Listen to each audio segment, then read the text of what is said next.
Yes, ma'am. Okay.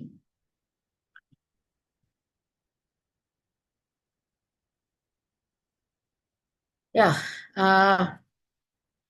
So, hello, PGs and staff who are listening. This is a talk that I gave in a conference in Kerala, and I messed it up because it was too long, and I tried to put too much content in the 20-25 minutes that was allotted to me, and I felt that I hadn't done justice to that at all. So I thought I would just rehash it, make it more palatable, and this class is the result of that modifications that I have made, and I hope that it will be useful to all PGs. Now, we all know that cardiac auscultation is kind of tough. We have to learn it when we are postgraduates. And many times we always ask ourselves, is it possible to really make a diagnosis with just auscultation? So I just want to go through this topic with the following heading. This is not a theory class. It's all, experience based. We will not cover everything. I'm very clear about it. We'll not cover everything. And gaps and doubts, we can talk later if you find the time, because this will be a long class. And if you have a cup of coffee, please keep it near you. And that is how I feel now, because, and that's how I felt when I went to Kerala to give that talk also, because it's a lot that we have to think and address when we talk about cardiac auscultation. So this is how we will go about this. We'll give general tips. We'll talk about heart sounds. Then we'll talk about murmurs and the analysis of cases, applying auscultation principles we'll go through. Those PGs from Kerala who already listened to me, you'll find some amount of overlap, but that's okay.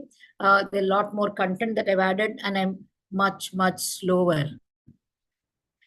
Many times we ask, is cardiac auscultation worthwhile? Is echo not much more sensitive and specific?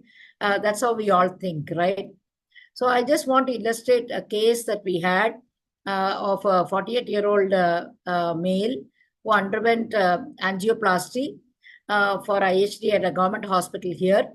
Came with fever, and we thought it was because of the IV line that they had put, and the line was removed, but the fever persisted. One day on rounds, I found him using a urine can because he's not willing to go to the bathroom. So I asked him, why is that happening? He said he was feeling breathless. The ECG was normal, the chest X-ray was normal, the echo done twice outside in the government hospital was normal. All other investigations were normal, and the TCC, an ESR of 50. Now what? And this is when we retake the history and examine, isn't it? Most of the time, it was wrong. Then the patient, we found the pulse to be bounding. The BP was recorded as 140 by 80. The clinical exam percent of diastolic idiom and early diastolic murmur in the second aortic area. Go to the echo room. Please look for an AR. This is our echo room. This is not the government hospital. This is a hospital at VHS. And then we found that a moderate AR was there, and there were vegetations on the valve. Now, why was echo normal twice? I'll give you the answer in the last slide. But I want to say this, clinical examination has its place even today. That is the bottom line, that if we cannot train our ears to auscultate for cardiac sounds and murmurs, we are going to miss cases. And throughout this talk, I'll illustrate to you why this happens. So first start with the general tips that we talk about. How do you lay your steth? If you want to diagnose a cardiac case, please don't lay it over clothes because we will get all kinds of scratchy things. Firm or gentle, bell or diaphragm, that depends upon what you're looking for. And we will talk about it as we go by. And eyes closed or open, that's a personal preference. I prefer to close my eyes because it removes all the distractions from outside, and I can concentrate on what I hear. But that's a personal preference. How to hold the stick the right way? It's better to always put it between the finger and the thumb, like what is shown here. This is the best way. But many times we hold it like this. The point is this part of the stick may scratch on something and you may hear an extra sound, or you may feel it's a rub, etc. So better to always train yourself to do this if possible. Let's start with the sounds. Okay, hard sounds, tips and tricks. How do you identify the first and second sounds when you come into the medical profession in the beginning, in the third year of medicine as an undergraduate? People tell you, this is first sound, this is second sound. But how do you identify them? We identify them because the diastolic gap is longer. For example, you get lubbed up, gap, lubbed up, gap. So the gap is longer. It's 0.5 seconds compared to the distance between lub and dub, which is 0.3 seconds. That's how we identify. So mentally, we learn to associate lubbed up, then gap, then lubbed up, gap. That's how we make out. The inching technique is also very useful. The S1 is louder at the mitral and tricuspid area. S2 is louder at the aortic and pulmonary area. That's very simple because the sounds are produced in those areas. So again, we can identify S1 and S2 by inching. The ground rules for S1 are, the intensity of S1 is decided by the distance the mitral and tricuspid valves travel to close, and the force of closure and the mobility. So that's illustrated by this chart here, which is given here. Whenever you get a soft S1, that means there's a prolonged PR, then it closes slowly. Okay, there's a calcified valve, which means you're not able to hear the sound at all. There is a non-closure, like in a mitral regurgitation. And of course, all the other things that can mask all heart sounds, like emphysema, obesity, etc. So those are the causes of a soft S1. Loud S1, shorter PR, in a shorter time, the valve has to travel more distance, closes with force. All tachycardias will have a loud S1. A mobile valve is needed for a loud S1. And of course, mitral stenosis, where the valve travels a longer distance. Now, what we have to remember is that we have to wait for tachycardia to settle before you commit on loud S1. This is a mistake that all of us make. In fact, it's a mistake I made about 3 weeks ago, I think, when I had a patient in the ICU and I thought she had a mitral stenosis. But actually, all she had was a tachycardia. When the tachycardia settled, the whole thing went off. But of course, this patient had other evidence to show that she did not have mitral stenosis because the BP was very high. Then we know that you won't get a high BP in a mitral stenosis. So we have to rethink. So most of cardiac auscultation has to be tempered by the other evidence that you have in a patient. But of course, remember that all tachycardias will make it sound, a loud S1. So do not commit on a loud S1 before you settle the tachycardia. Coming to the semilunar valves, we know that A2 is heard all over, P2 is heard only in the pulmonary area. Okay, so remember that A2 is heard all over, P2 is only in the pulmonary area. If you want to auscultate for a split, naturally we'll auscultate the pulmonary area, where the P2 is also heard and the A2 is also heard. That's why the split is best appreciated in the pulmonary area.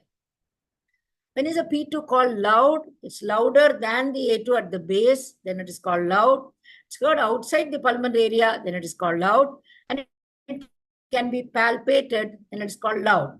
But this palpated thing, there is a caveat to it, because if you have a person who is very thin chest wall, you can actually palpate the P2 without having any other problem at all. So that is not something that you can take 100%, but generally this is the rule for calling a P2 loud.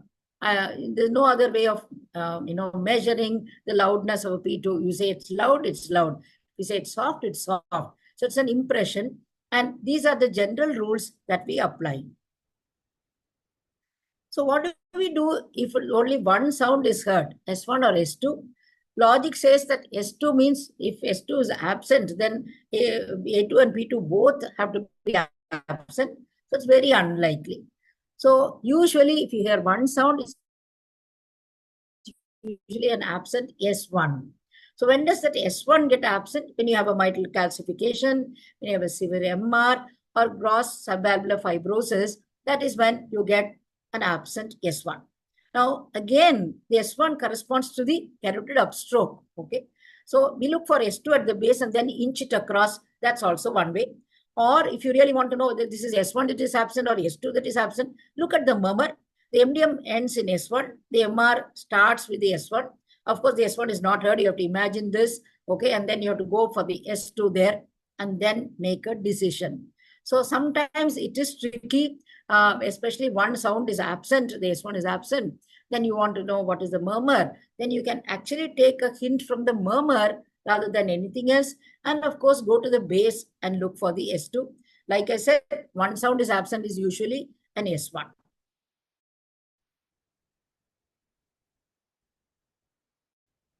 Now, many times it is asked to you in the exam, A2 and P2 are, only one is there. What do you think of? So single second sound, A2 is heard outside the aortic area, P2 is localized. So where are you hearing that sound? That will decide what is it, A2 or P2. And if it's heard outside, then there's pulmonary artery hypertension. That is applying for P2. So let's look at a case again. A 25-year-old man. Here I want you to be interactive and please look at your chat box and start answering. So a 25-year-old man is brought with a grade 2 breathlessness.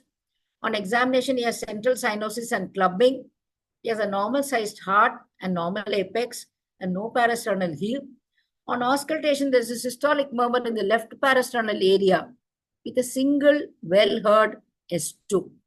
What would be your diagnosis? Go on, please. What would be your diagnosis?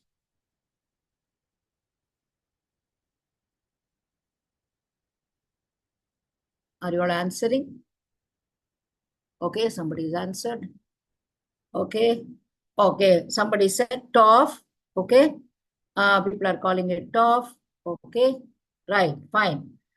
Okay. So probably all the clues here suggest a TOF because you are having, central cyanosis and clubbing. He's a reasonably young person. And then you have a normal-sized heart, normal apex, nothing. TOF is something that looks very unimpressive as there's not much pulsation there. It's a quiet heart. And then there's a systolic murmur in the left parasternal region. What is that due to in a TOF? What is this murmur due to in a TOF? Anybody?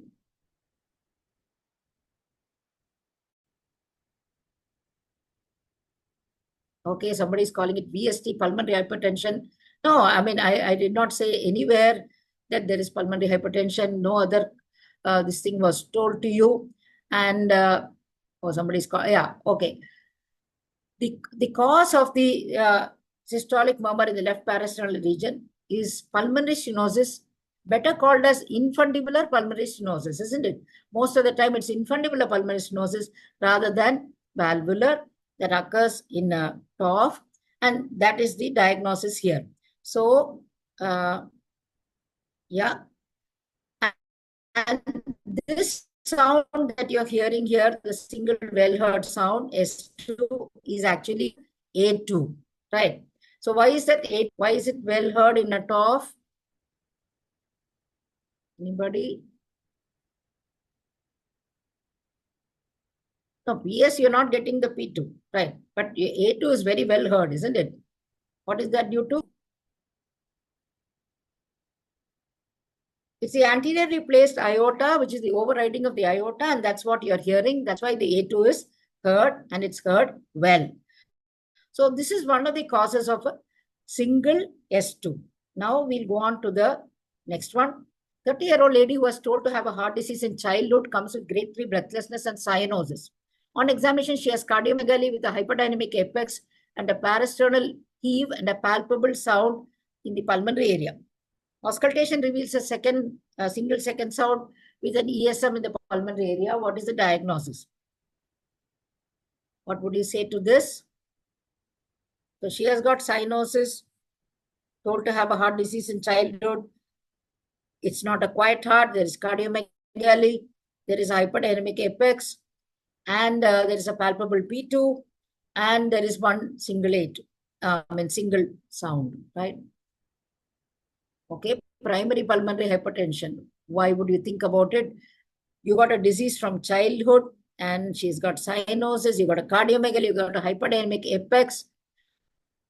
Apex is always LV. Yeah, right. Okay. So people are getting it right now. That's VSD, right? VSD with an Eisenmenger's. That's when you would get this kind of thing. Okay. So all this is clues against whatever the other diagnosis was. Remember, there's a cardiomegaly, there's hyperdynamic apex. That means there is an LV, there is an RV, because parasternal heave is there, and then palpable sound in the pulmonary area. So obviously, it's a loud P2. And then you got, that is the only sound. Okay. Now, why are you hearing the only sound? Because both A2 and P2 are merging because of severe pulmonary artery hypertension. That's why in a VSD Eisenmenger's, you get a single second sound. So causes of single second sound here are, one we finished off, the other we finished VSD. Now let's go on to the next one. 40-year-old lady comes with breathlessness grade 2. On examination, she has a parasternal heave, prominent A wave in the JVP. There's an ESM in the pulmonary area. Single second sound is heard in the second right intercostal space. Now, what is this now? Yeah, what is this now? Anybody?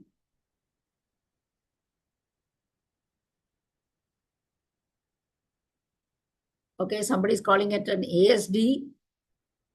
There is a parasternal heave, prominent A wave, breathlessness, ESM in the pulmonary area, and a single second sound in the second right. Second right, please note where it is heard. The second right intercostal space. It's a PS, correct. It's a pulmonary stenosis, isn't it? You please here see what is written here. It's the second right intercostal space. It's not heard in the pulmonary area. Okay. And so the P2 is probably completely absent. And there is evidence of, right ventricular strain. There is a parasternal heave and a prominent A wave in the JVP. All that points to a right ventricular strain. Yet you're not here seeing anything in the pulmonary area except in ESM. Okay. So this must be probably A2 and not a P2. And that's why you would come with a diagnosis of pulmonary stenosis. Okay. So now let's look at the causes of your single second sound. You make it aortic stenosis or pulmonary stenosis because, there's low flow across the aortic valve or pulmonary valve. The valve does not close with force, so you're not getting it. Aortic atresia, pulmonary atresia, same thing. Severe pulmonary artery hypertension, retrograde masking of A2 due to loud P2, that can happen, or merging as in Eisenmenger's. Transposition of great vessels, truncus arteriosus, and VSD Eisenmenger's. All these are causes of your single second sound. So how do you actually find out which of these it is? You go by context. Okay. So let's look at what is the context that we are talking about. In an AS, A2 is absent. So you have the other things. You have the ESM in the aortic area, but A2 is not there. Carotids is conducted to, P2 is heard in the pulmonary area. That's when you would call it an AS. And of course, the other features of an AS, like an anacrotic pulse, slow rising, PP is low, all those other things are there. PS, P2 is absent, A2 is heard in the aortic area, and then right ventricular strain, like what I showed you. PhD, VSD, Eisenmenger's, like what I showed you, biventricular hypertrophy, features of the shunt, and severe pulmonary artery hypertension. And in a Fallows, you go with the cyanosis, no pulmonary hypertension, small heart, infundibular PS, parasternal murmur, etc., etc. So again, most times what we are interpreting depends on the context. So even if you have a single second sound, that is the context in which you are interpreting. Now let's go on to the next part of this talk, and that is about the split of the second heart sound. So let's look at, Okay, so that's a split. Okay, this is the explanation for a split. I think all of you are aware that the split is kind of, that is the normal. This is the expiration, this is the inspiration. The right ventricle fills up, so it takes a longer time to empty. The P2 is late. That is the reason why expiration, A to P2 gap is more. Inspiration, and in expiration, it narrows. Again, in wide splitting, you have, A2, P2 is there, but it splits wide. There are causes of wide splitting. Whenever you have a right ventricular, overload, things like that, wide splitting can occur. Fixed splitting is both during inspiration and expiration. You do not get the difference like this. That's when you call it fixed. And paradoxical is when the P2 comes before A2, or reverse splitting that can happen. Okay. Now, again, when you look at the causes, split will widen if A2 is early or P2 is late, isn't it? Either you push the A2 this side or push the P2 that side, the split will widen. It will narrow if P2 is early, correct? It will narrow if this, and it will reverse if A2 is late. Okay, so the causes of these will accordingly change. So let's look at, this problem now. So a 55-year-old lady is brought for a routine cardiac clearance before a minor surgery. Cardiac auscultation reveals a wide split second sound and a loud P2 with an ESM in the pulmonary area. No other murmurs are heard. What are your possibilities? Now let's look at your possibilities. Are you answering in the chat box? Okay. Okay. Okay. Some people are saying ASD. What is this sad? I don't know. I think that's a typo.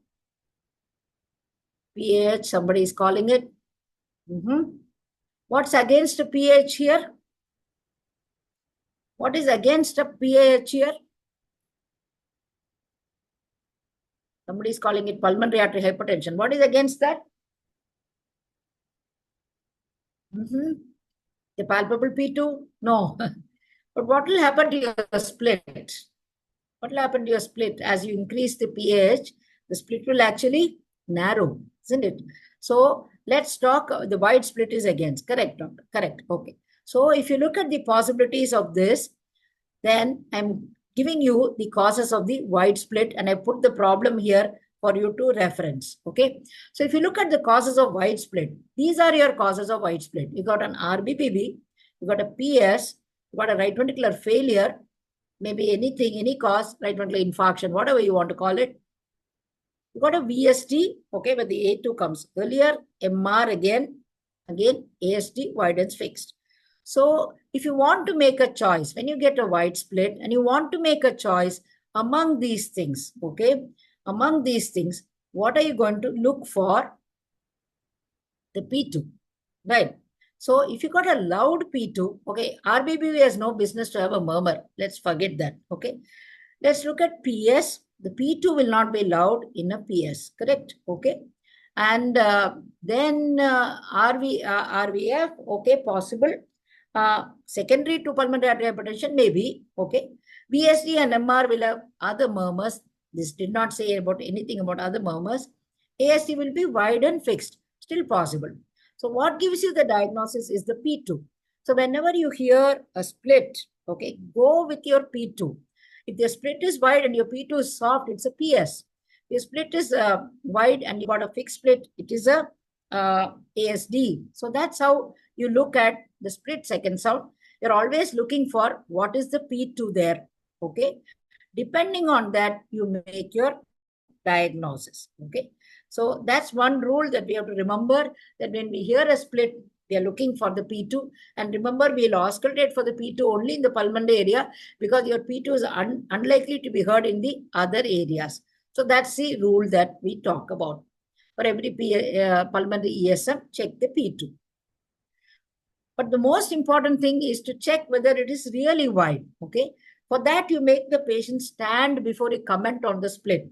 Why do we say this? Because many splits disappear on standing, even in normal patients. Sometimes young people come, you make them lie down, you think the split is really wide, okay? All you have to do, and nothing else is wrong with that person, then all you have to do is to make the patient stand. And what are you doing? And expire, okay? Ask the person to do an expiration. Expiration is the biggest disadvantage, isn't it? The split widens when you have a lot of right ventricular volume coming in and the P2 is late. So you ask the patient to expire. So to call a split wide, if it persists on standing and expiration, because both standing and expiration, okay, will narrow the split. On standing, you're decreasing right ventricular volume, so your P2 is not going to be late. So the split will never be wide. So if you have a person coming to your OPD and you think the split is wide, ask the patient to stand up, okay? Auscultate again in the pulmonary area and ask the patient to take a deep breath and expire and hold. Still the split is wide. Yes, it is wide. But is not so, may not be wide, okay? So remember that some innocent things have to be thought of before we call the split wide. A quick recap on why we get a wide fixed split in an ASD, because the ventricular volume is the same. Whatever you get from the shunt and whatever you get from the veins, okay, normally you will have a variation because from the veins you get more during inspiration and less during expiration. Here, if you get less during expiration, the shunt compensates, right? So ultimately, you are getting the same volume in the right ventricle during inspiration and expiration. So you remove the cause of the wide split, I mean, the difference in the split completely. So this inspiration causing wide split is gone completely. So that's why you get the fixed split.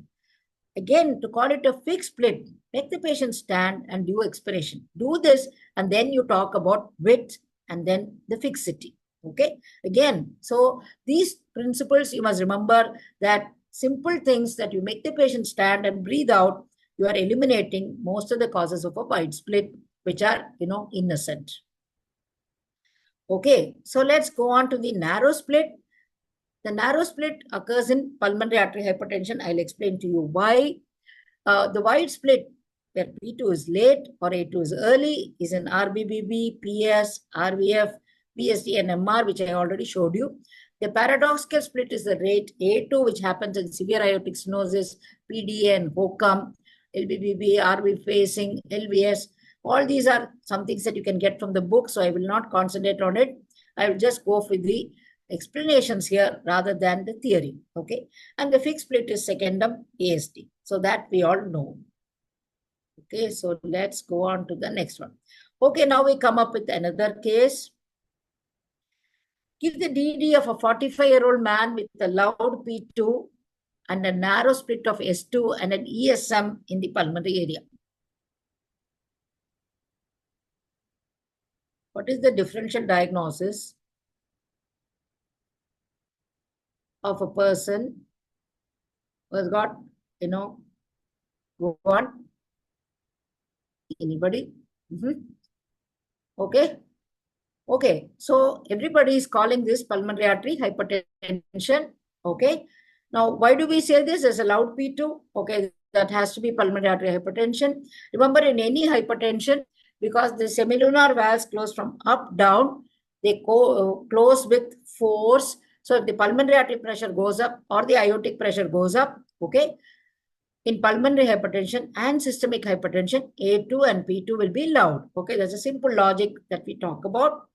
And then, like I said, there is a narrowing of the split in a pulmonary hypertension, and an ESM is because of turbulence in that circuit. Okay, so if you look at the causes, this is pulmonary hypertension. Okay, loud P2, narrow split, ESM is pulmonary artery hypertension, which most of you got it right. So now you have to just think of what are the causes of pulmonary artery hypertension. You know your groups, So like that you have to think. So it's a step 1, rule out valvular heart disease. Step 2, rule out congenital heart disease. Step 3, look for COPD. In the order of importance, I'm saying. Okay, in fact, COPD may come ahead of congenital heart disease and even valvular heart disease, because that's the commonest. Okay, and then you look at the group 1, which is primary pulmonary hypertension, and then look at 4 and 5. So basically what you're mentally doing is this. You are looking at the classification of pulmonary hypertension, and then you're going for the most common things. So this is the common thing for a cardiac case, pulmonary hypertension due to left heart disease, which could be either valvular or your, congenital. And this is your COPD and other causes of hypoxia. These 2 are the commonest. Group 2 and 3 are the commonest. Once you rule them out, then you think of group 1, which is primary pulmonary hypertension. Then, of course, chronic thromboembolic and multifactorial pulmonary hypertension come later. Okay. So whenever you get these findings, now you have to look for the other things which can cause it. Okay. So let's look at, okay, That is the explanation for the hangout interval. The narrow splitting of the pulmonary artery hypertension, the P2 in the pulmonary artery hypertension, is because the pulmonary pressure is so high that it closes fast.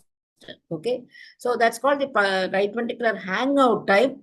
The pressure in the pulmonary artery, when it exceeds the RV pressure, that's when it closes. So your hangout interval narrows, and that is why your P2 occurs, closer earlier, so it becomes narrow. Okay, so whenever you get a narrow split, you are looking down a pulmonary artery hypertension, which is based on this concept of hangout interval for the right ventricle. Now let's look at, okay, now let's move on to the other sounds, the hard sounds, S3 and S4. Often we think S1 and S2 is important, S2 split is important, this is important, that is important. But we think S3 and S4 are extras. But they are not extras, and I'll show you why. General rules for S3 is normal below 30 years, S4 is normal after 60 years, because there's a stiffness of the LV that comes in, and the atrium has to contract against the stiff LV. So the S4 is normal after the age of 60. This is a young heart, more filling. Okay, S3 is a filling sound. Both of them are dull, low-pitch sounds. So they're heard at the respective chamber. So you have an RVS3, LVS3, RVS4, LVS4. And because they are dull sounds, you're going to use your bell, right? So for a dull sound, not a low-pitch sound, you're going to use a bell. For a high-pitch sound, you'll be using your diaphragm. So now let's look at this, okay? Okay, a 45-year-old man comes to us with, let's put this, recent onset breathlessness on walking, NIHA 2. He was on treatment for anxiety. It's one of my patients in which I kind of missed this diagnosis, except that something saved us. On examination, heart rate was 120, BP was 130 by 80, respiratory rate was high. He was an anxious person on treatment for anxiety, so everybody is calling him anxiety. But he becomes more breathless while walking to the examination couch, which is when the antenna goes up, and then you hear an RVS3 gallop. So what's the diagnosis here? Okay, correct. Somebody's talking about pulmonary thromboembolism, correct. Okay, so this is again one of the patients whom we almost missed, and what saved us was this S3 gallop. Okay, so whenever you have a patient who has got, something that looks like anxiety, but again, you have to ask when this happened. Actually, I didn't put it up here. This person had a recent onset of breathlessness. His anxiety was there for a long time. So that data point is very important to you, that why should he become recently breathless, and just walking to the couch, he became breathless. And then we found that it was an RVS3. So this RVS3 is very important here and gives you the diagnosis here. So that's why we should look for it. Looking at another problem, 30-year-old postpartum lady came with fatigue. Hemoglobin is 9.5, and she was treated with iron and folic acid, did not improve, was unable to lie flat. Diffuse apex in the axilla. JVP is raised, bilateral basal crepes, no murmurs. What should we look for? What is this diagnosis? Okay, somebody is saying we should look for an LBS3. What is the diagnosis here? 30-year-old lady, postpartum, that's a hemoglobin. Okay, that's a postpartum cardiomyopathy. Correct. Okay, postpartum cardio or peripartum cardiomyopathy. Fair enough. Okay, that's a DCM. Okay, so you got, diffuse apex, cardiomegaly is there, right is failing, left is failing, everything is failing. No murmurs. Remember, the cardiomyopathy murmurs are not loud. Okay, and we'll explain why. And what should we look for? Correct, we should look for S3 and S4, and it's a postpartum cardiomyopathy. So that is the importance of S3 and S4. We cannot say that they are extra sounds. They actually are very important to make some diagnosis where everything else looks very unimpressive.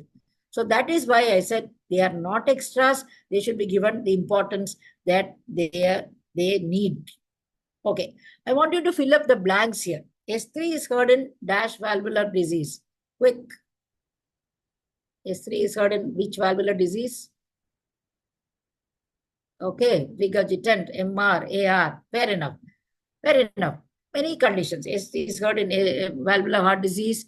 MR and AR. If I say non-valvular, then you can go for BSD, PDA, anything that fills the left heart very fast, okay, you would hear, okay, fine. S4 is heard in what? S4, okay, we already gave the answer for that, isn't it? Whenever there's a stiff, LV, and the left atrium has to pump against that stiffness, that's why you get an, okay, somebody wrote coarctation, correct, Ockham, AS, so many things, okay. Correct. Okay. Now let's go to if S3 is heard in a patient with with MS and MR, something is not significant. Can you fill up this gap? If S3 is heard in a patient with MS and MR, something is not significant. Okay. Yes. Somebody is answering. The MS is not significant, isn't it? If the MS is significant, it won't allow the LV to fill, correct?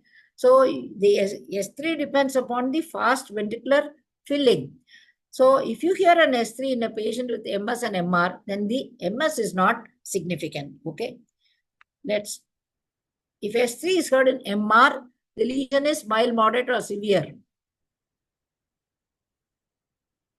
Okay, somebody is asking how to differentiate S3 from OS. I'm going to ask you that, right? Okay.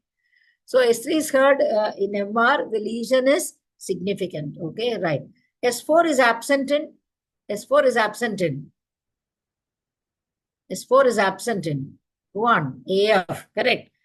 When there is no effective atrial contraction. That we all know, right? S3 and S4 both are heard in which condition? You get both, S3 and S4. Both are heard. Which condition? Anybody? Anybody? Hokum, isn't it? You get a double apex in a hokum, isn't it? You feel, you can have fear even a triple apex in a hokum, both HCM, correct? Okay, right. So we finished that rapid fire. So let's go on to the next one, which is about clicks, okay? So we come to the clicks localize the problem to the valve, and clicks mean that the valve is pliable, okay? So two things, clicks mean it's coming from the valve, clicks means the valve is moving, okay? So you got systolic clicks, you got ejection and non-ejection. Ejection clicks are valvular, vascular. Non-ejection clicks are mitral and tricuspid, okay? Okay, fine. Ejection clicks are usually early systolic, aortic pulmonary. Non-ejection clicks are mid or late. That's how you classify the clicks. Okay. So when you look at the ejection clicks, okay, that's where the ejection click will come in. This is the pulmonary ejection click. This is the aortic. Okay. S1, the valve opens, that's a click, and then A2, P2. Right. So that's the position of the click. And like you see in inspiration and expiration, it will vary depending upon what you're talking about. Okay. So that we will not discuss here. We'll just go on to the next slide. Okay. So ejection clicks are valvular. Okay. Bicuspid aortic valve, pulmonary stenosis. This is when the ejection click is possible. With carotid upstroke, yes, it comes with the carotid upstroke because the systolic sound just after the first sound. Best heard in the left sternal border. Okay. That is for the aortic and pulmonary. Both can be heard there. Signifies valve involved and disappears on calcification. So absent click means the valve can be calcified. Moves closer to S1 with more severe stenosis, the valve opens faster. So that's why you get this. Okay, fine. So these are your general rules regarding clicks. When you come to the pulmonary ejection click, it's the odd man out, isn't it? It's the odd man out because it's the only right-sided sound that is better on expiration. Okay. It's the only event that is right side sound, which is prominent on expiration. Because expiration increases the intrathoracic pressure. So there's more pulmonary pressure, sharper opening. So that is why the pulmonary ejection click becomes more prominent on expiration, which is counterintuitive because all right side things you want to say they are more on inspiration. Okay. So that we should remember. This is the order of occurrence of everything that you know. This is the S1, this is the A2, P2. This is systole between S1 and S2. This is the ejection click which comes just after the S1. Before the S1 is the S4. Then somebody asked about opening snap. Opening snap comes here. This is the A2OS interval that you talk about in mitral stenosis. Then you fill the ventricle. Okay, you open and you fill the ventricle. So when you're filling the ventricle, you get the S3. And at the end of it, you get the atrial contraction, which is the S4. Then you go back to your S1. So that's your order of occurrence of all these sounds that we are talking about. Okay, you can always click any picture that you want. None of this is my property. If it will help you, please go on clicking. I have no problem with that. Okay, fine. So let's go on to the next one. Let's look at this case. 35-year-old lady went for a routine medical examination and was shocked to hear that her heart was abnormal. The doctor's notes read, a grade 2 systolic murmur in the mitral area with a normal S1. What are your possibilities? What is the next step? Okay, so what are your possibilities and what is your next step? So, okay. Somebody wrote normal, somebody wrote MVP, it's an innocent murmur. Innocent murmur only in the mitral area, so unusual, isn't it? All your innocent murmurs are in the low resistance circuits in the pulmonary area. You got this in the mitral area, just be careful before you call it innocent, right? So you would probably think this is a definitely significant murmur and you would think it's an MVP, okay? Because this lady has gone for a routine examination, nothing was wrong with her. She did not have any symptoms. But you are hearing, this is the commonest congenital heart disease. You remember, MVP is the commonest congenital heart disease ever, okay? So it's a grade 2 systolic murmur in the mitral area. And why did we say standing? Because when you make the patient stand, the MVP comes out. So let's look at why that happens. You get a non-ejection click in an MVP. There's a non-ejection click. Whenever you decrease the ventricular volume, the prolapse of the valve is more, isn't it? You got a cord A and you got a, your this thing, papillary muscle. There's a lax, cord A, and so that is why the valve prolapses into the LA. So if you make this wider, the prolapse is less. If you make this smaller, then the prolapse is more. So that is why we make the patient stand. When you make the patient stand, your left ventricular volume also comes down because right ventricle also has come down, right? So that is when the prolapse is more. So whenever you think there is a systolic murmur which you want to assess and you think it's an MVP, make the patient stand, okay? And this is the reason why we do that. So this is the non-ejection click of the MVP. Okay, so you got the S1, then you got the click of the MVP, then you get a murmur there. Okay, after standing, the click moves closer to the first sound and the murmur lengthens. After squatting, it actually changes opposite. So standing, it's earlier and louder. Squatting or supine, it is delayed and softer and may even disappear. Okay, so it's best heard at the apex. It's a high-pitched sound using the diaphragmatic state. Mid-systolic click, it's not ejection. It's a little far away from the S1. So you call it a mid-systolic click followed by a late systolic murmur. So that is the non-ejection click of the mitral valve prolapse. And this is an illustration of what happens when you stand and what happens when you squat. It's the same thing. What you're doing is called dynamic auscultation. Okay, right. Okay, moving on to another case. Word goes round that a patient with mitral stenosis is admitted in the ward and everyone wants to auscultate her. The two assistants in the unit differ on the severity of MS. One says that the extra sound after S1 is an opening snap. The other says it's a split second sound. So somebody asked me this question. How will you differentiate an opening snap? Okay, how will you know from a split S2? What will solve this controversy? So can you just answer that, please? What will solve this controversy of whether it's a split S2 or it's an OS? Okay, somebody is calling it dynamic auscultation. Then what else? What are the other differences? Inspiration, somebody is saying. All doubtful answers. 3 queries on the inspiration. Okay, right. Heard in the mitral area. Okay, fine. So we have to start from where it is heard, isn't it? So let's look at what are your differences between the two. First, let's look at opening snap. Okay, where do you auscultate for the opening snap? You auscultate for the actually the apex, but medial to the apex. Okay, this is called auscultatory deafness. When you hear a murmur very loud, in that area, to auscultate for a sound is tough. So you move a little away from that area. That's why we said medial to apex. If the murmur, mitral stenosis murmur is going to be heard at the apex, just go a little medial, you will hear the OS.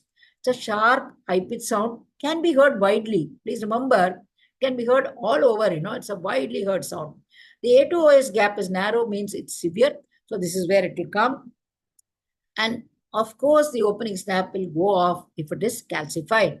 So let's look at the question that you asked and how we will answer it. So this is the OS, this is the split S2, this is the third heart sound, okay? Interval between the sound is longer, okay, after the A2. This is shorter, the split S2 is shorter. Much longer is the S3, okay? Area best heard, this is probably the best answer. Heard in the left parasternal region and in the apex, whereas this is heard in the pulmonary area. Remember, P2 is not heard outside. And this is heard just a little internal to the mitral area, so where the OS is heard, but this is a dull sound, okay? It's a very sharp sound. So this is high pitch, sharp, this is softer, this is low pitched. Effect on respiration, which is what you all said, okay, this widens on inspiration, nothing happens to any of this. And of course, the conditions associated with that, okay? Right, so some of this will help you to solve this, whether it is an S2 or a split S2 or an OS, okay? So that's how you differentiate. Now, why does an ASD become a DD for an MS? Though it looks as if on paper it can never happen. A lot of these things can happen because your pulmonary artery hypertension that you don't know whether it's a split S2 or OS. And then you hear an MDM. Even in an ASD, you hear an MDM, right? But you will hear it in the tricuspid area. Here you will hear it in the mitral area. So pulmonary artery hypertension can come in both. So that's how many times you will actually mistake an ASD for an MS, okay, if you're not very careful. And of course, you got the prosthetic valve sounds. The prosthetic valve sound, if the prosthetic replaced valve is a mitral valve, that sound will be abnormal. It's a metallic sound. It's different from the normal heart sound. Whereas if you replace your aortic valve, that is where it will come, okay? So that's just for completion, right? Then we go on to the last part of the sounds. A 45-year-old man comes with fever of 2 months with loss of appetite, and distension of abdomen and pedal edema. Since abdomen looked like showed moderate ascites but no cirrhosis, referred to medicine department. On examination, JBP is raised, no cardiomegaly, no murmurs. What is this now? What is this now? Okay, somebody called it CCP, correct? That is a CCP. When something looks, like a cirrhosis, but you got a JVP, then it's a CCP, you're looking for a pericardial knock. So remember what looks like cirrhosis but has a JVP. Please remember one small thing. Sometimes a TENS ascites can raise the JVP. Okay, so you should not go and call every TENS ascites which raises the JVP as a CCP. No, okay. But remember that when the context doesn't fit again, and you got, something to suspect there's a cardiac problem, CCP is usually due to tuberculosis. You got a 1 to 2 months of fever, weight loss, things like that. And then you got something like this, looks like cirrhosis, but the JVP is raised, and you got an extra sound, it's a pericardial knock, then that becomes a CCP. Ascites precox. It's called ascites precox. Okay, right, fine. Okay, so then we finished all the sounds. We began with S1, S2, S3, S4, opening snap, the clicks, okay? And then we ended with the pericardial knock. Now we are going to the murmurs, okay? I just hope you all have the energy to listen to this. Murmurs always mean turbulence, okay? So let's look at some ground rules for the murmurs. All murmurs are caused by turbulence. Remember, blood is flowing in our hearts also. We do not have any murmur because this flow is so streamlined. Okay. Here, when there is an increase in the pressure or volume which causes eddies, that is when you get turbulence. That's when you get a murmur. The intensity of a murmur depends on the pressure difference between chambers concerned. Larger the difference, more the intensity. So if you have an MR, for example, what decides the intensity of the MR? The difference between the LV pressure and the LA pressure. And remember, we always say, that in an MR, so much of the blood flows back into the LA that you have aneurysmal LA, right? And so the pressure in the LA doesn't go up. The LA pressure is less. LV pressure is going to hit your 120. So that is why the MR is very loud. So the difference in the pressure between the chambers decides the intensity of the murmur. Murmurs are conducted in the direction of flow of blood. We know that, right? So that's why you got the aortic area on the right side and the pulmonary area on the left side. Why do you have it? Because of the direction of the artery concerned, right? So everything is like that. You got an MR going towards the LA, then you would have your murmur in the axilla. Systolic murmurs can be physiological. Diastolic murmurs are always pathological. Right side murmur increase on inspiration, left on expiration. And post VPC, something happens to the murmur. It's always the semilunar valves which are involved. Okay. So these are your general rules regarding a murmur in the heart. And that's an illustration of the various murmurs that you can, holosystolic murmur, that's an idiom which comes after this thing. This is a decrescendo murmur because the pressure difference equalizes at this point in time between the aorta and the LV. That's why it comes down. This is the pressure difference is always there between the LA and the LV. So you got a holosystolic murmur and an MR. The idiom is your aortic regurgitation. The mid-systolic murmur is your MVP and things like that. The mid-diastolic murmur is actually the mitral stenosis. Again, the flow increases by mid-diastole, and then you can get a pre-systolic accentuation ending in the first sound, which is the rhyme that we all say in cardiology. And this is the pre-systolic murmur. Okay, fine, right. So that's how we illustrate the murmurs. We all know this, so I'm not going to concentrate on this. Now, how do we auscultate for the murmur? So if you look at how do you auscultate for a murmur, that is how you auscultate. Okay, which position? MS and MR left lateral, MAS and AR sit up and lean forward because the aorta is closed. PS and PR, though we are thinking that the right side should actually increase with a lot of blood into the right side, we still make the patient sit up because you don't want the lungs to come in. The lungs are moved out from the pulmonary area when you sit up. That is why we make it. TS and TR while lying supine because you want the right side murmur to come out. MS is a long drawn diastolic murmur at the apex. MR is a pansystolic to the apex of the base. This we will talk about. AS is an ESM to the aortic area, and AR is an idiom to the herbs area. Remember, the AR murmur is best heard in the second aortic space and in the left parasternal border. Remember that. All high-pitched murmurs, you have to press your step. All low-pitched murmurs, you have to lay them light. Okay, so all high-pitched murmurs, the more you press, the better you hear.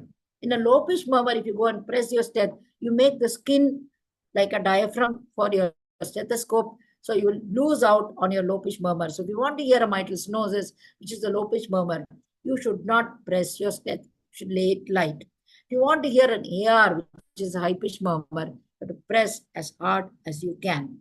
So that's your basic thing. Now coming to the very important question of timing of murmurs, which we all talk about. Is it systolic or diastolic? So usually you time with the carotid upstroke. Okay. So everybody says put your hand on the carotid and then you auscultate your this thing. I actually find it difficult because I can't concentrate on two different things. It's easier to time with the apex. Remember, the apex also comes out during systole. It's easier to time with the apex, okay? With the, if you've got a well-defined apex, whenever the apex comes out, that is systole. It's dysynchronous with the apex, it's probably diastolic, okay? That's how we can think. But many people go with the S1. If you're comfortable with the carotid upstroke, that's entirely your preference, okay? Simple rules, again, all leaks are high-pitched. Remember, all leaks are high-pitched. So your MS, MR is a MR and AR is high-pitched murmur. All stenosis is low pitch. So MS and AS are low pitch murmur. All high pitch murmurs are better held with the heard with the pressed neck. Low pitch murmurs may be masked with the pressed neck. Okay, those are your simple rules. And remember this is what I was taught in Stanley Medical College by one of my professors that I have carried with me for the last so many 4-5 decades. All murmurs are tunes, okay? So it's like recognizing a cinema song when you hear it. If somebody whistles and not even saying the words, you still know that is that song, right? How do you know it? Because it's a tune. You have to learn to recognize them. That's the simplest way of finding out a murmur. So when you have an MR murmur, for example, it goes pan-systolic. So it goes foo, foo, foo. That's a sound you hear. And you can easily imitate it by putting your stet on the palm of your hand and close your hand. And then you blow into that, not close your hand, keep the stet to your mouth and say foo, foo into that. You will hear your MR murmur. Okay. So it's easy to understand that. Similarly, an MS murmur will never be so smooth. It's a cut-up murmur. It's a rough rumbling, isn't it? You all say the same, what do you call it? The tables that you memorize. So you call it a rough rumbling murmur. What is a rumbling murmur? It's never a smooth murmur. It's like a cut-up murmur. It's a that break thing comes. So it's actually simple if your ear is tuned to that tune of the murmur. That's the best way of making out a murmur rather than anything else. Okay. And that I found to be the most important learning point. So let's go to the next one. So we'll go to the valvular murmurs first. Okay. And many of these things you already know, so I will not really spend much time, but I'll just go for a few things. Okay. Let's look at this case now. So this is 25-year-old lady who comes with pedal edema of 2 months duration. She is tired, has loss of appetite, breathless. So she's now got pedal edema, right? Strangely, she says she couldn't sleep flat because of breathlessness until 3 months ago. Now she can. But urine output, urine output is something. Okay. The urine output is come down. Findings in the OPD are apex displaced outwards, parasternal heave, P2 palpable, ESM in the pulmonary area, loud P2, narrow split, no other murmurs. Okay. The important thing is there are no other murmurs. Okay. So what is this? Yeah. What is this? Silent MS, now pulmonary artery hypertension. Okay. MS, then pulmonary artery hypertension. Severe MS. Okay, right, fine. Okay. So what is making you say that is a silent MS and not a PPH? Why can't this be just a pulmonary artery hypertension primary? Why can't we call it just a primary pulmonary hypertension? Yeah. Improvement of symptoms. Dyspnea is reduced. Okay. PND, correct. It's a PND, isn't it? This is what makes you think that there is an MS which has sat down there because she could not lie flat earlier. So she definitely had a congested lung at that time. And now she has gone into severe pulmonary artery hypertension. There is no blood, not much blood reaching the lungs. PND has improved. She has developed pedal edema, right? So this is the natural course of an MS. When you have a PND in the beginning, then you have severe pulmonary artery hypertension, you have a right heart failure. When the right heart fails, you cannot really flood your lungs. Okay. So that's how the improvement comes. And of course, the rest of it is all right heart. You got a parasternal heave, you got a P2, you got an ESM. All these things are right heart. Okay. Pulmonary hypertension is no doubt. But what is the cause is what you have to think. So now, what is the reason why this happens? Remember, MS is the easiest murmur to miss in a crowded OPD. Why? It's not loud. It's actually can be even silent. You know, the silent MS because of the less flow, the turning, the clockwise rotation of the RV. So that's why you're not hearing. And it's a differential diagnosis of any pulmonary artery hypertension. So you must diagnose it because it is treatable. So how to bring out an MS? Tachycardia shortens the diastole. Okay, whenever you have tachycardia, the diastole is shortened, so LA pressure rises. Whenever the LA pressure rises, remember every murmur is dependent on the difference in the pressure. So between LA and LV, so LA pressure rises, so the intensity of the murmur goes up. Rough rumbling PSA and loud S1. That's what it is. So how to bring out an MS would be to produce tachycardia. So how will you produce the tachycardia? You do an exercise. So you ask the patient to do, few sit-ups, the MS murmur will always become more prominent. Turning to the left lateral, not turned, but turning to the left lateral can bring out an MS murmur.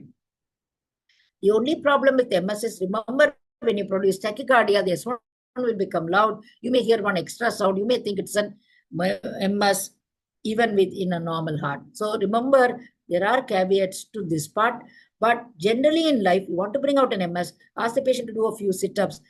Turn to the left lateral. As you're turning, put your step there, lay it lightly, you will hear the murmur. Okay? Right. So that's how we make out an MS. But this is the most important lesson we have to learn. Before we label somebody as primary pulmonary hypertension, rule out MS, valvular heart disease, congenital heart disease. Please do not make the diagnosis of a primary pulmonary hypertension without ruling out this thing.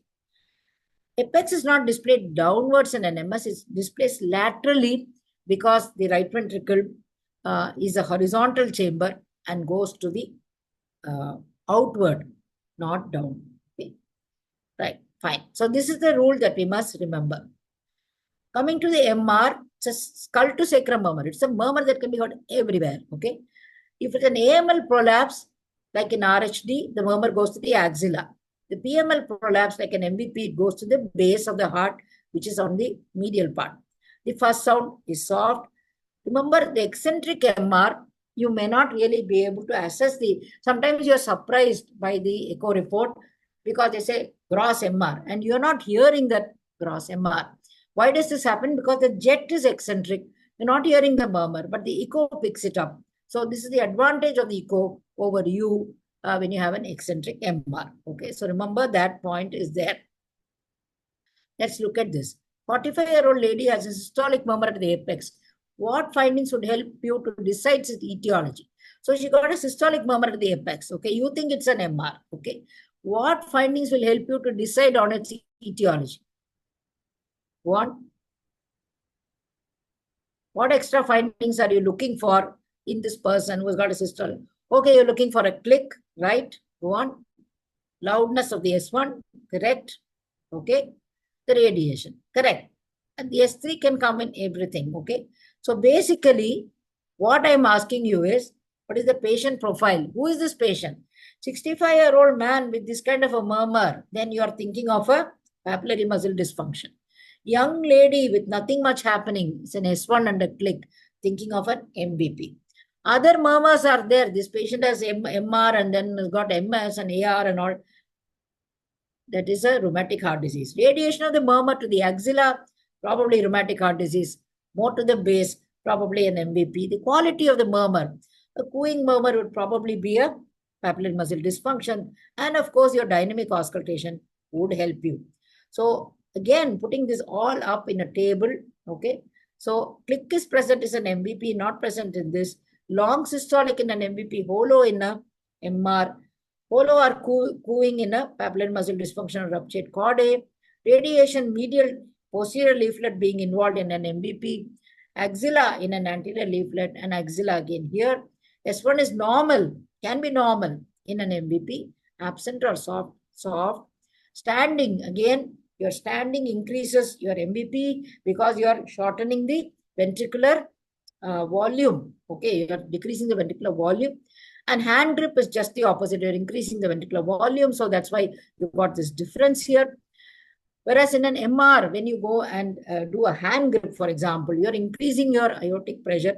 You are forcing the less blood to come into the aorta, more to go into the LA. So you've got an increase here.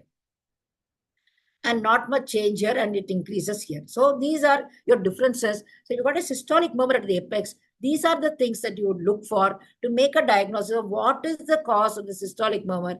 Is it an MVP? Is it an RHD-MR? Or it is a papillary muscle dysfunction? Look at this one. 70-year-old man is brought with cataract surgery. Okay. Cardiac clearance we are asking. Systolic murmur in the aortic area, well heard A2, and a systolic murmur at apex also. What is the diagnosis? What is the diagnosis now? 70-year-old man came for cardiac. Okay, that's a Gallaverdin. Correct. That's a Gallaverdin, right? It's an AS. You're looking at a sclerotic aortic valve. Okay. Nowadays, because we are not seeing much of RHD, many times what is kept in the exam is usually an elderly person with a sclerotic aortic valve. Anyway, direct you will 100% get one AS there. That's what. But that's a well-heard A2. That's a well-heard A2. That's important for you. And this being heard in the apex is a Gallaverdin.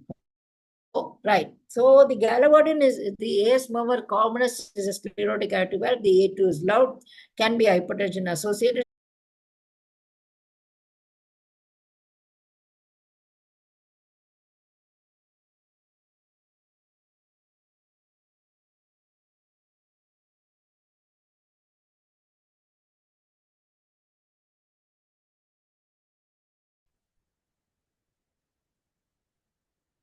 Sorry about that. I think some glitch happened. I don't know what I did or something else happened. Okay, fine. So we got a sclerotic aortic valve. Okay, the Gallaverdin is when it is heard in the aortic area and also in the apex. But remember the way it is heard will be slightly different. The high pitch sound will be transmitted. That's how it becomes a DD for a MR. The way to differentiate an AS from an MR is post-ectropic potentiation is there in an AS, but not in an MR. Okay. And of course, you have to look for the other characteristics of the MR for you to call this specifically an MR. The AS is anyway there. That's how we look at it. Okay. So that's the Gallaverdin, which is very common. Again, we look at where is it conducted. Okay. Is it conducted to the carotids? It's an AS. Where it is not conducted, not going to the axilla, then probably it's only the Gallaverdin. So not to the axilla, not an MR. Remember, AS can also be well heard at the apex, which is the Gallaverdin, but no conduction to the axilla is what will make you differentiate. Okay, now let's look at this one. So this is about a 45-year-old man comes with palpitation and exertional chest pain on and off. The other day he felt giddy during exercise, was taken to a hospital. BP was 130 by 80. He has a heaving apex, grade 2 murmur in the left sternal border. The normal S1 and A2, both are normal. Okay. Murmur did not radiate anywhere. Okay. What are the possibilities? What is the next step? So, what are your possibilities? Okay. Yeah. So, it's the HCM that we are talking about. Okay. So, the HCM is, that's why a 45-year-old man, and he's got exertional chest pain. This giddiness could be an arrhythmia that came in, and you got a heaving apex, you got a grade 2 murmur there, and the murmur did not radiate anywhere. It's in the left parasternal region. So that's why we are calling it a HCM or a HOCA. What do you do next is to make the patient stand. Somebody wrote echo. Okay, echo will be last. Okay, so we'll make the patient stand. We'll get a clinical diagnosis first and then go for echo. Now, why I brought this case is to look for the dynamic auscultation. Remember, the dynamic auscultation is to look for grade 1 or grade 2 murmurs to become grade 2 or grade 3. You can't hold a grade 3 murmur and make it grade 4 with a dynamic auscultation. So this person has a grade 2 murmur. If it increases on standing, that's when you call it this thing. For example, D. Carvalho's sign, you got a TR murmur, which is grade 2. Ask the patient to take a deep breath, increase on inspiration. That's when you'll call it dynamic auscultation or whatever. Okay. Whatever maneuvers you want, all of them are looking at low intensity murmurs, which are becoming high intensity or grade is increasing when you, this thing. Okay. Right. Fine. So let's go to this. So remember, when you have a decreased LV volume, mitral valve prolapse, there will be more prolapse. HOCM, there will be more obstruction. So that's a HOCM or HCM. Okay, so fine. So when you have a hypertrophy like that, if you decrease the ventricular volume, you're going to increase the obstruction. Whereas you increase the ventricular volume, then you would be all right. So these two murmurs are the ones which are affected by decreasing the ventricular volume. Okay, so that's why both of them will come out on standing. When you decrease your ventricular volume, that's when HCM and mitral valve prolapse, both of them will be affected. Now, this is the usual chart that we put up. I'll just run it across for you. Okay, so you got your Valsalva, which the effect is return of the blood to the LV is decreased. Remember, whenever you decrease that, OCUM and MVP will increase, the AS and MR will decrease. And then you squat, you're just going to do the opposite, which is everything will become ulta there. If you do an increase in the afterload, which you do an isometric hand grip, then of course HOCUM will decrease, you're increasing the ventricular volume, your AS will decrease because you're increasing the aortic pressure, the pressure difference comes down.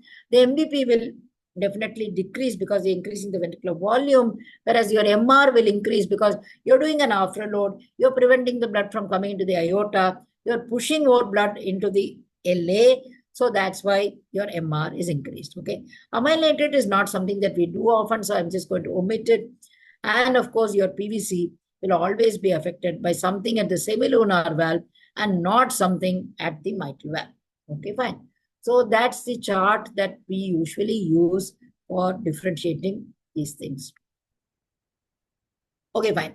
So only two murmurs increase on decreasing LV volume, that is the HOCUM and your MVP.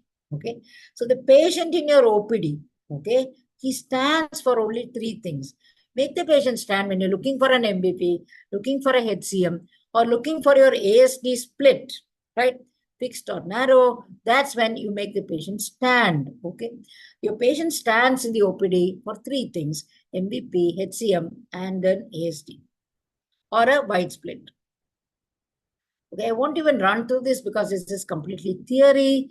Difference between supravalvular, valvular, and HCM, you all know it. But what I want to show you is that in a valvular AS, you got an anacrotic pulse there, okay? And here you got a bifid pulse spike and dome, the bispherians that will come in. And the murmur actually goes to the carotids in an AS, whereas in the left sternal border, here are no carotid radiation. And of course, you got the Williams syndrome, etc., etc. And the S2, okay, the S2 is normal, whereas the S2 is soft here, the A2 is soft here, or normal or paradoxically split here. Here also it can come, okay. It's not a perfect chart, so that's why I'm not really going into it. But this is a question that's often asked for you in the exam. But you go with the context and where it is heard. This is going to be heard, you know, in the aortic area. This is in the aortic area. This is going to be left sternal border. And this will be amenable to dynamic auscultation. So the Kuanda effect that we all talk about in a supravalvular AS is the A2 is heard well. There is no ejection click. Ejection click is always in the valve, remember. Right carotid preference and right arm pressure is higher. That is called the Kuanda effect, which is the blood hugging the walls of the artery. That's what it means, okay. Coming to the AR, which is the last valve I'm talking about, the AR murmur is it's like a waterfall, okay. Makes a sound like a waterfall. It sounds like shh, shh. That's a sound of an AR. Very easy to confuse with the respiration. Very easy.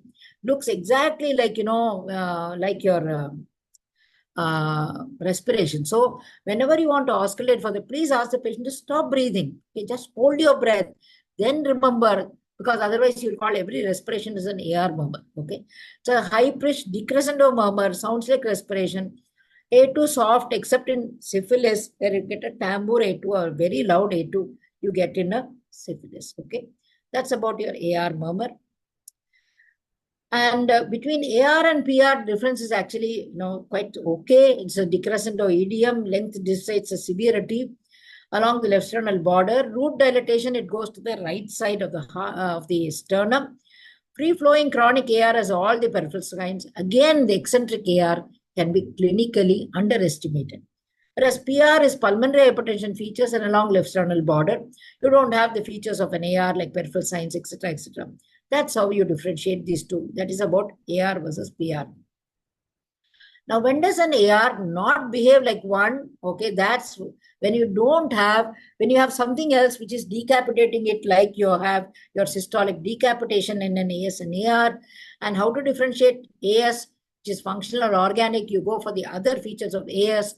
AR and MS, again, it will cut off your AR presentation. And LVF will again decrease your AR. So these are the conditions where your AR will not behave like an AR, will not have all the peripheral signs. When you have an AS or an MS or a left ventricular failure, you will not get the usual features of an AR.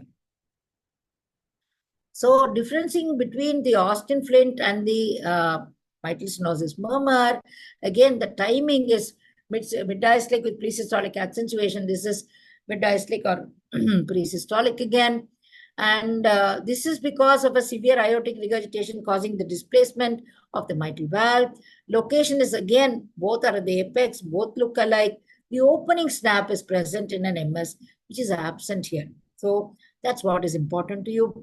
And associated findings, you're getting aortic regurgitation findings here, and nothing to suggest an MS being there. It is a loud S1 and all for favor of MS. So it's an often asked question, but actually you are going by context. Look at this case now. So that's a 58-year-old man with IHD and NSTEMI is brought with pulmonary edema. On examination, he has cardiomegaly, grade 2 MR and TR. Okay, needs NIV and furosemide to tide over the night. The echo is reported as severe MR. Okay, do you think the technician got it wrong? Echo reported as severe MR, but you got a grade 2 MR here. Yeah. So what's happening here? Why is the echo showing a severe MR and you're getting only murmur, which is not very loud? What is the reason now? What is the reason for this? Okay. Somebody is calling it left ventricular failure. It's not an Austin Flint. Nothing to do with an Austin Flint. Low ejection fraction. Okay. Again, you have to go back to your basics. Okay. The loudness of a murmur depends upon the difference between the chambers, right?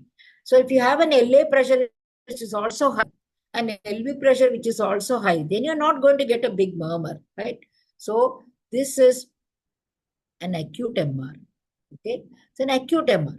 In an acute MR, the pressures between the chambers are not well established, okay? Both are high. So that is why your murmur grading is not very high, okay? So this is why we say that the low intensity murmurs, the pressure difference is less. This happens in cardiomyopathies. Remember, I showed you one patient with a peripartum cardiomyopathy where we said that there's no murmur there. Okay, that is because you may be having an MR and a TR there, but you don't have the pressure difference between the LV and the LA and the RV and the RA. So that is why your cardiomyopathy murmurs are usually only grade 2. The acute murmurs, the acute MR and the acute AR, they are also like that. Okay. So the intensity of murmur depends upon the pressure difference. Acute regurgitation causes pulmonary edema, difficult to hear murmur in spite of a severe valvular dysfunction. So your echo technician is this time right. Okay. So this is the difference between acute MR and a chronic MR. Acute MR, you got S3 and S4. Here you have only an S3. The murmur grade is less. The murmur grade is more because your LA keeps on expanding and reduces this pressure. Pulmonary edema is a feature of acute MR. Patient will be very stable in a chronic MR. Same thing in AR. S3 and S4 in an acute AR. S3 alone.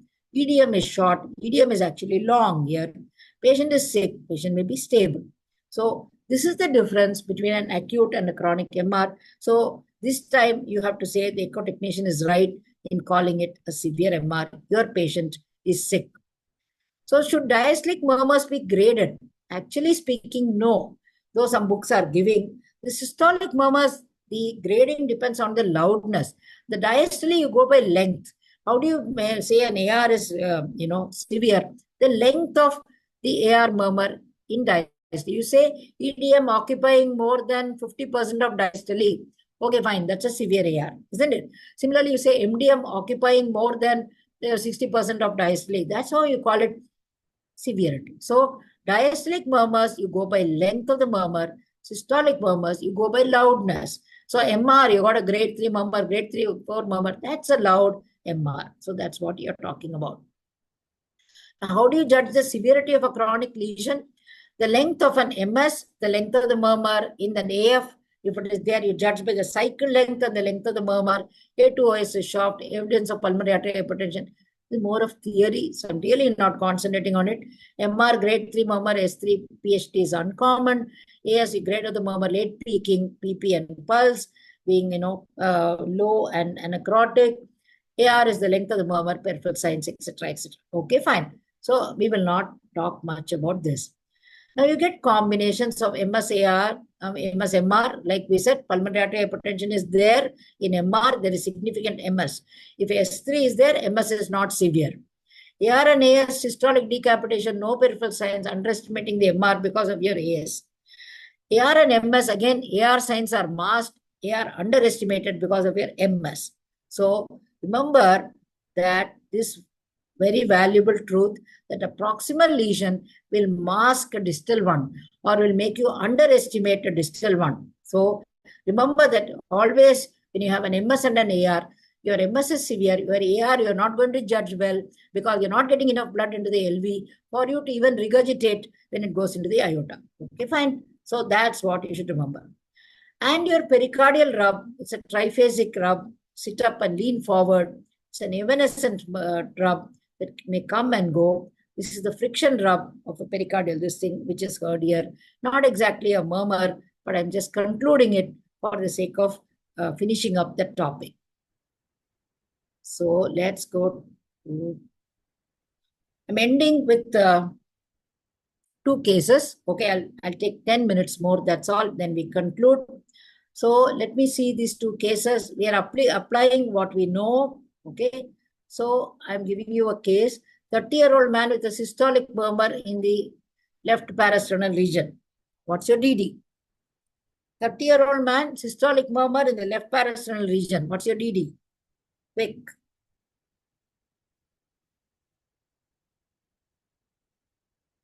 Yeah. VSD, HCM, go on. Any more? TR, go on. Yes, go on, please. Some more. MVP, okay, go on. PS, okay. Right. PS is not really right. PS is in the pulmonary area, right? Okay, so let's look at the DD. Okay, this is the DD of a left parasternal systolic murmur, VSD, MVP, posthermitral leaflet, TR, infundibular pulmonary stenosis, HCM or HOCM. And how do we differentiate between these? So you got a parasternal systolic murmur. How are you going to differentiate? First, you think it's a right-sided murmur or a left-sided murmur. Right-sided murmur, TR, pansystolic. Infundibular pulmonary stenosis, long systolic. So get this side right first. So left-sided, then you go for your MVP, click and murmur, HCM, long systolic murmur, and your VSD, it's a biventricular hypertrophy, pansystolic. So first get this side right, and then you differentiate, okay? This is just an illustration of the VSD that we see. The murmur and the defect are inversely proportionate. Malady Roger is a very small defect with a very loud murmur, increasing on expiration, and the LVS3 is present. And all the features of pulmonary artery hypertension will be there. And flow MDM will happen in the mitral area because of the extra flow. It is coming back through the VSD, back here, back here, back here. Okay, one more case and then we are done. Patient presents with pulmonary ESM, pulmonary ejection systolic murmur. Possibilities. One, please. Pulmonary ejection systolic murmur, possibilities. Okay, PS, PH, okay, VSD, PS, go on. Emic murmur. Yeah. Okay, ASD, okay. Okay, fine. All of you are right in some way. Let's look at two questions you need to ask yourself when you have a pulmonary ejection systolic murmur, okay. First question is, what's the second sound? Okay, so you got an ESM in the pulmonary area. Ask yourself, what is the second sound? Second sound is loud, go towards pulmonary artery hypertension. Then you go to your groups of pulmonary artery hypertension, like what we told you. Second sound is soft. Then you're looking at a PS. Look for a wide split of the S2, soft P2, ejection click, etc., etc. Okay, fine. So the third one, P2 is normal. Then you're looking at an innocent murmur, emic murmur, straight back, idiopathic dilatation of pulmonary artery, etc., etc. So the first question you asked is, what is your second sound? The second question you asked, what is your split? Split is wide, it's a PS, narrow, it's a pulmonary artery hypertension, fixed, it is a secondum ASD. So, two questions you ask whenever you have an ejection systolic murmur in the pulmonary area. What is the sound? What is the split? Okay, loud, soft, innocent, and the split. Okay, so let's look at, if it is a pulmonary artery hypertension, again, you're going back to the what we repeated earlier. Look for an MS, even if it is silent. Look for an MR. Alone, not possible. You probably have an MS there. And then you look for combinations. So that's about your valvular heart disease with one thing like that. Okay. If the split is narrow, again, you're looking at, apart from valvular, your congenital heart disease, VSD, PDA, ASD. ASD we already talked about. VSD, again, we said pansystolic here. Here in a PDA, there is a first space murmur. It's actually the first space murmur, first left space. Systolic, it becomes systolic only with pulmonary artery hypertension increases. You don't get a continuous murmur. It narrows down to only the pressure difference during systole. So it's a systolic murmur and a differential cyanosis with the reversal. Okay. So that's your PDA. That's how it looks. Sorry. It didn't play. Okay, that's a PDA. Okay, that's what we said. So as you increase the pulmonary artery hypertension, this murmur will not be continuous. It will become systolic. The paradoxical split is one thing that gives it away. And the P2 can be loud, flow MDM in the mitral area, LVS3. These are all theory questions. Okay. The third cause is your COPD. Like we said, it's a pulmonary artery hypertension, valvular heart disease, congenital heart disease, COPD. Primary pulmonary hypertension is a diagnosis of exclusion, and then look for associations. And unclear etiologies is your 4 and 1 and 5. These are all your features of pulmonary artery hypertension which will support your diagnosis. The prominent A wave, JVP being raised, P2 palpable, P2 loud, ESM, narrow split, RVH, TR, PR. Okay, that's your set of findings for a pulmonary artery hypertension. Now, if you come to the normal P2, then you get the innocent murmurs, which are actually very, very important to you. They are the hemic murmurs. Like we said, they are best heard in the pulmonary circulation, can be heard all over, and the P2 will be normal or slightly loud, doesn't matter. But you got an anemia, got a thyrotoxicosis, you got a fever, exercise, pregnancy, whatever the other cause of hemic murmurs, commonest being anemia. Okay. Now let's look at the other important thing that in a innocent murmur is a straight back syndrome. Okay, many times undiagnosed, these patients with straight back walk all around the place looking for a diagnosis and nobody understands what they have. They have a straight back which you draw from T4 to T12 and look at the distance at T2 spine. It is less than 5 centimeters, then it's definitely a straight back. So this is the, all you have to do is this patient, you have to make them patient stand, look at the back. There is no thoracic kyphosis, it's a straight back. Then you do a lateral x-ray, then go for your criteria. And these people can have all kinds of murmurs. They can be diagnosed as MS, they can be diagnosed as pulmonary artery hypertension. All these things happen, mistakes happen when there's a very simple condition called a straight back syndrome. The third condition, which is innocent, is idiopathic dilatation of pulmonary artery, systolic murmur in the pulmonary area, ejection click, variable findings, pulmonary artery palpated in that area.